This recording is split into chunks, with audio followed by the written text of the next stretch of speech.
The interim government started functioning in right earnestness. Jawaharlal Nehru said, "For long have we been passive spectators of events, the playthings of others. The initiative has come to our people now, and we shall make the history of our choice." Every evening, the interim cabinet met without the viceroy and took independent decisions on several major issues. Jawaharlal Nehru was perturbed by the communal violence in Bengal and said, "I have come seriously to think whether it has served any useful purpose for me to head the interim government if an important part of India sinks to barbarism." The Direct Action Day declared by the Muslim League had led to riots in Bengal, Bombay, Bihar and Punjab. Mahatma Gandhi lamented, "We are not yet in the midst of a civil war, but we are near it." He said, "The independence of India is at stake because of Bengal and Bihar." The northwest frontier province of India, a predominantly Muslim area, had given a massive mandate to the Congress in the assembly elections. When Jawaharlal Nehru visited the frontier province, the Muslim League organized anti-Congress demonstrations.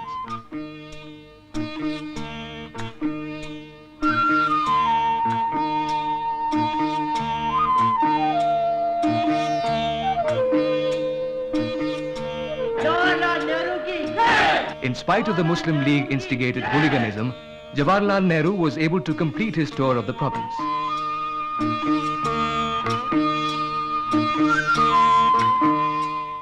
Five members of the Muslim League, headed by Liaquat Ali Khan, joined the interim government on the 15th of October 1946.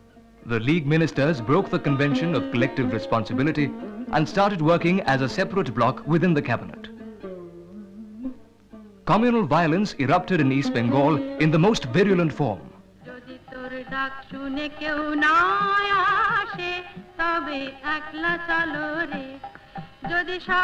Answering the call of distress of the suffering humanity, Mahatma Gandhi visited the worst affected areas of Noakhali.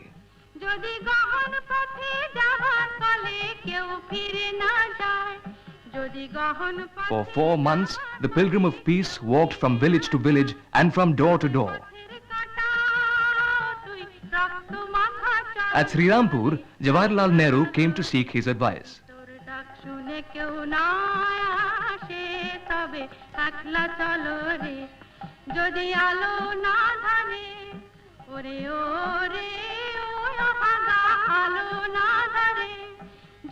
The lone crusader succeeded in cementing the broken ties of brotherhood and in establishing peace.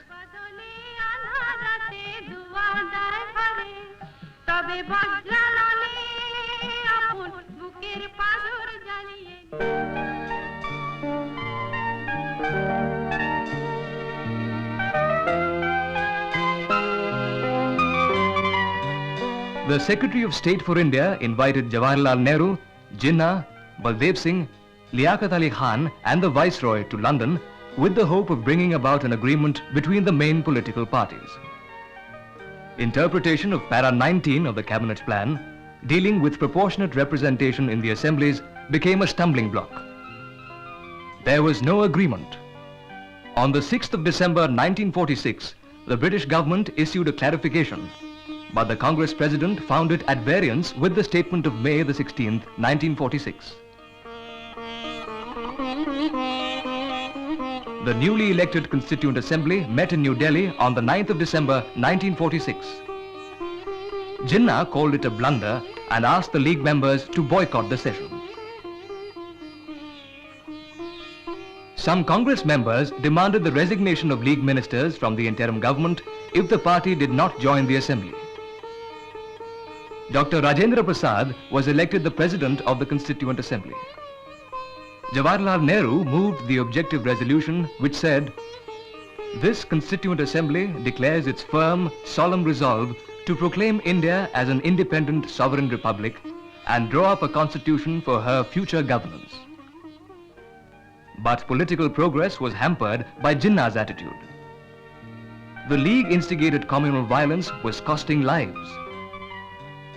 In order to defuse the mounting crisis, Prime Minister Attlee announced on February the 20th, 1947, the British government's definite intention to effect the transfer of power to responsible Indian hands by June 1948. He also announced that Lord Mountbatten would replace Lord Wavell as the new Viceroy of India. With the exception of the Muslim League and the Anglo-Indians, all the parties welcomed the announcement.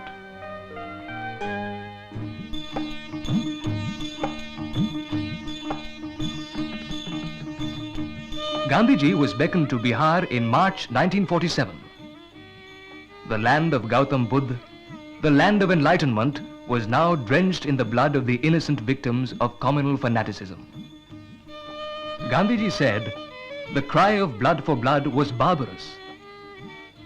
The frontier Gandhi, Khan Abdul Ghaffar Khan, was his constant companion. The two Gandhis helped restore peace and provide the healing touch. On the 24th of March 1947, Lord Louis Mountbatten was sworn in as the last Viceroy of India. His assignment was to transfer the responsibility of the government of British India to Indian hands in a manner that will ensure the future happiness and prosperity of her people. On the invitation of Lord Mountbatten, Mahatma Gandhi came to Delhi on the 31st of March 1947. The Mahatma told the Viceroy that he was totally opposed to any division of India. India was now definitely moving towards freedom. She was also influencing the destiny of the people of Asia.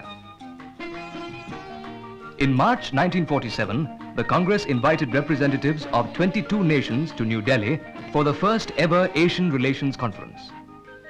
It was attended by over 250 delegates.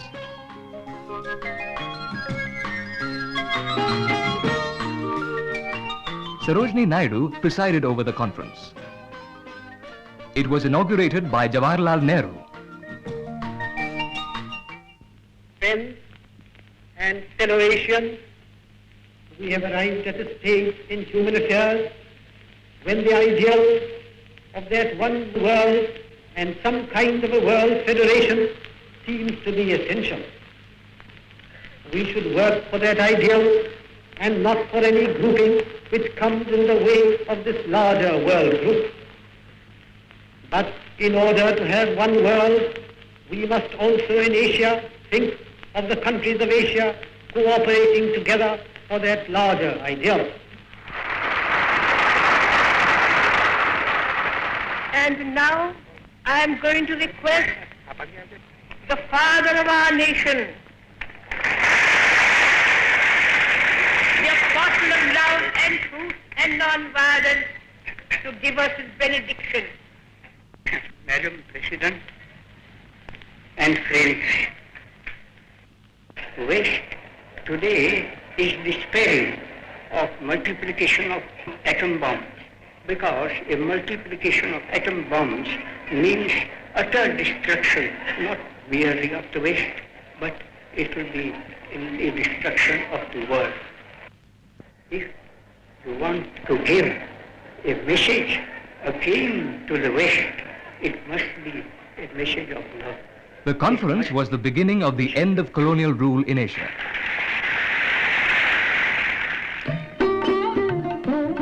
Mountbatten held a series of talks with the Indian leaders individually and collectively. The whole of India watched and waited with hope and anticipation. During several days of discussions, efforts were made to maintain the unity of India, but the Muslim League refused to agree to any plan other than the partition of India.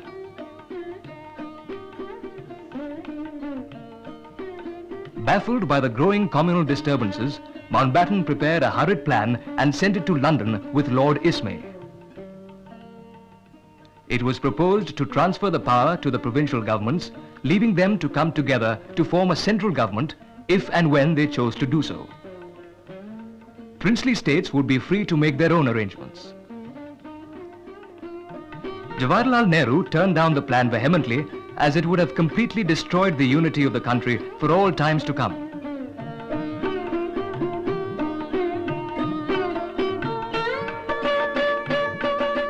On the 2nd of June, Lord Mountbatten had a meeting with Jawaharlal Nehru, Patel, Acharya Kripalani, Jinnah, Liaquat Ali Khan, Abdur Rab Nishtar and Sardar Baldev Singh.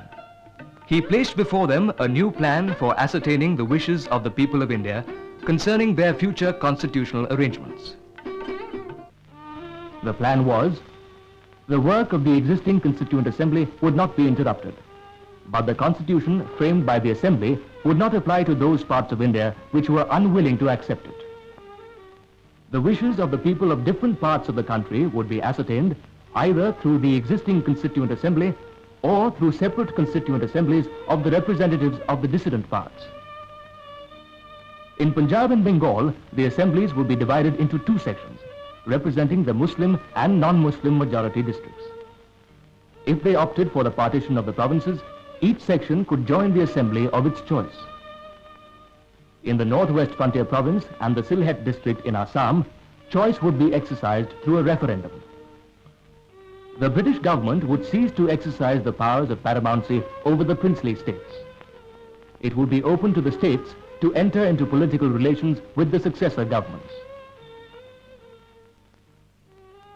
Mountbatten asked the leaders to send him the views by midnight the same day. The Congress Working Committee sent its acceptance in writing the same night. Jinnah was reluctant to commit himself. Around midnight, the Viceroy told him that if he did not accept the plan, it would be the end of his Pakistan dream.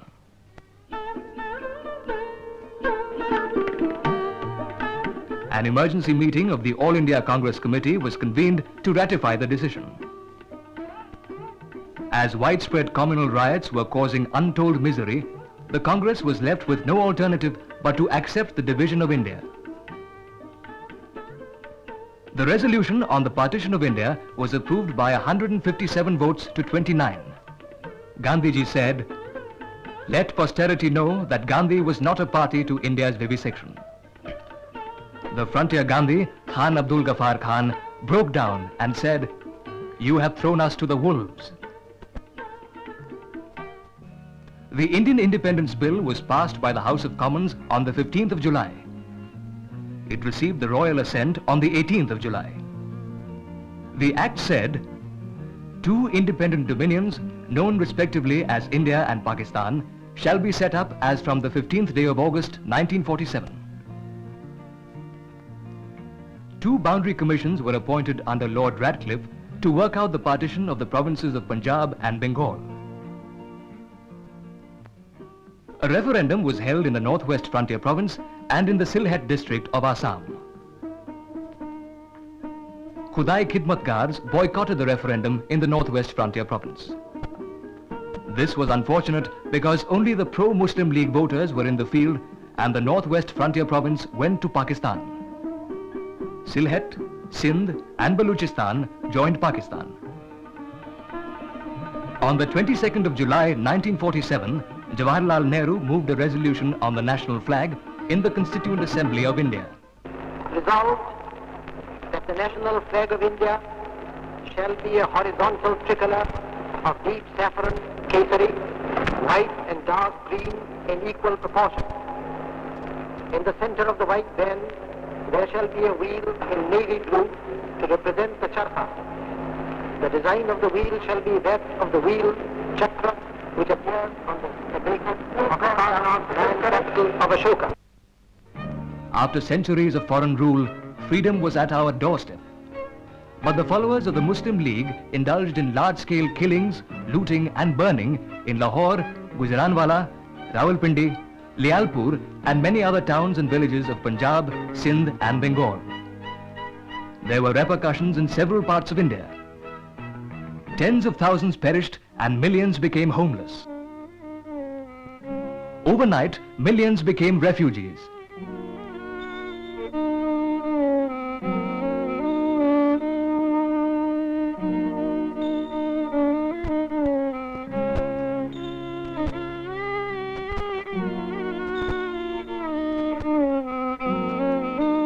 Once again, Calcutta was the scene of communal discord. The Mahatma returned to the city. He held no office, but the governor, the army commanders and the Premier of Bengal depended on Gandhiji's power over the masses to bring peace.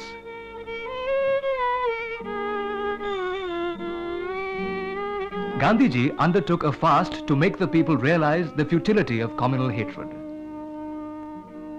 The people of Calcutta once again listened to Gandhiji's advice. Dignity and brotherhood of man was restored. New Delhi, on the midnight of the 14th and 15th of August. The Constituent Assembly met at a special session under the presidentship of Dr. Rajendra Prasad. Jawaharlal Nehru moved the independence resolution. Long years ago, we made a tryst with destiny, and now the time comes when we shall redeem our pledge, not wholly or in full measure, but very substantially. At the stroke of the midnight hour, when the world sleeps, India will awake to life and freedom.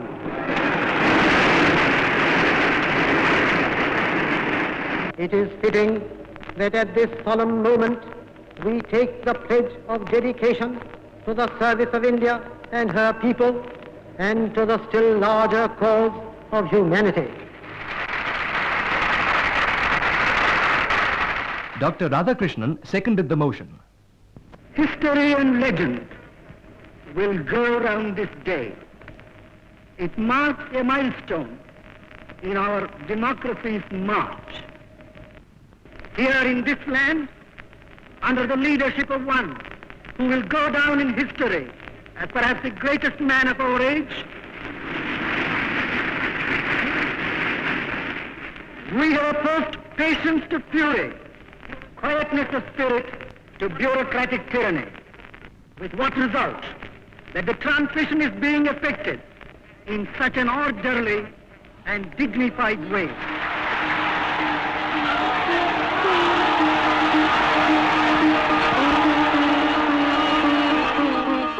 The Constituent Assembly appointed Lord Mountbatten the first Governor-General of the Dominion of India. On August 15th, the Governor-General administered the oath of office to the first Cabinet of Independent India, headed by Pandit Jawaharlal Nehru.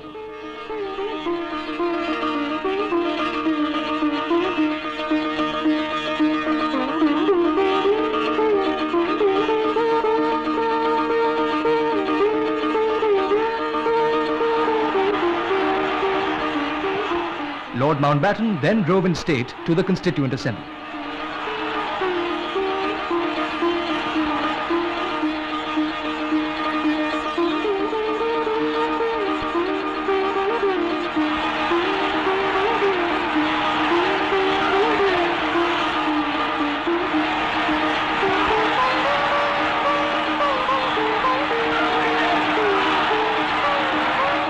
The Governor-General read out the King's message. I have a message from His Majesty the King to deliver to you today.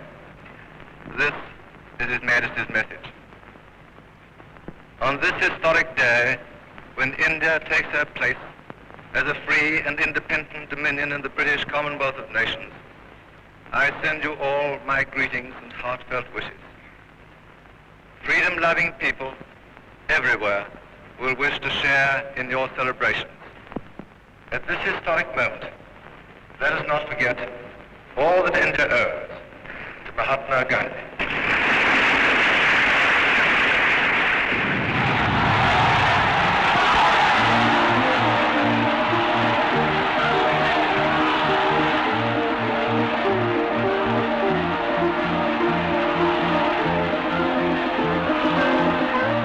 The Independence Day was celebrated with great enthusiasm all over the country.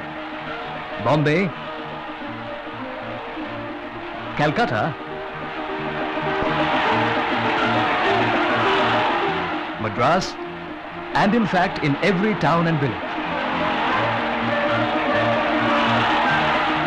The Prime Minister Jawaharlal Nehru unfurled the tricolour on the ramparts of the historic Red Fort.